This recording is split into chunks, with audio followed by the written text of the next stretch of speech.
রনি, বিক্ষোভ কর্মসূচি থেকে আসলে নেতাকর্মীরা কি দাবি উঠাচ্ছেন, কি দাবি করছেন তারা?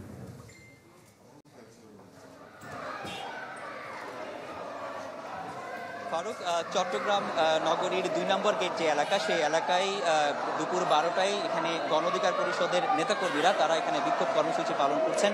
তারা এখানে সড়ক, যে চারপাশে যে সড়ক, সেই সড়ক অবরোধ করে তারা অবস্থান নিয়েছেন। তারা তীব্র প্রতিবাদ জানাচ্ছেন। তাদের যেটি দাবি যে তাদের গণ অধিকার পরিষদের যে সভাপতি অর্থাৎ নুরুল হক নুরু, তার উপর হামলার প্রতিবাদে তারা এখানে বিক্ষোভ সমাবেশ করছেন এবং তারা যেটা দাবি করছেন যে তাদের উপর যে ন্যাক্কারজনক হামলা হয়েছে সেটি কখনো এর আগে করা হয়নি এবং এখনই আমরা সেই বিষয়টি একটু জানাতে চাইবো যে তাদের উপর হামলার প্রতিবাদ, তাদের যে কর্মসূচি, সেই কর্মসূচি নিয়ে একটু আমরা কথা বলবো। গণ অধিকার পরিষদের নেতা যিনি রয়েছেন, আমি তার কাছে একটু কথা বলবো। মোহাম্মদ ইউসুফ, আপনি একটু বলবেন যে এখানে আপনাদের যে কর্মসূচি, সেটা আপনার দাবিটা কি একটু যদি বলবেন।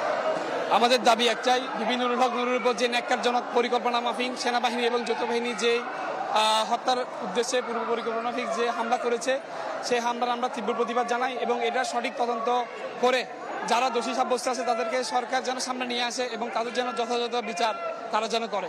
এবং এরই পাশাপাশি আপনারা দেখবেন আজকের এই আন্দোলন সংগ্রামে বিক্ষোভ মিছিলে বাংলাদেশের প্রত্যেকটা রাজনৈতিক দলের যারা আছে সবাই আমাদের এখানে আমাদের সাথে সংহতি প্রকাশ করেছে এবং তারা জুলাইয়ের যোদ্ধা, ২৪শে জুলাই সম্মুখ সারির যে যোদ্ধা নুরুল হক নূর ভাই, তার সাথে একত্রতা পোষণ করেছে এবং তারা আমাদের সাথে আছে এবং তারা এই যে সরকারের কর্মকাণ্ড, আইন শৃঙ্খলা বাহিনীর যে বুড়ো আঙুল দেখিয়ে বারবার বিশৃঙ্খলা হচ্ছে, তারা বারবার এই সমস্ত জিনিসগুলো আমাদের চোখের সামনে আসছে এবং আমরা এর সংস্কারের আমরা তীব্র প্রতিবাদ জানাই এবং স্বরাষ্ট্র মন্ত্রী যিনি আছেন তার কোনো কর্মদক্ষতা বা কর্মক্ষমতা আমরা দেখতে পাচ্ছি না।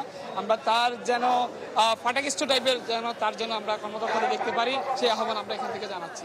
ধন্যবাদ। দর্শক, চট্টগ্রামে চলা কর্মসূচির খবর নিচ্ছিলেন সহকর্মী রনি দত্ত।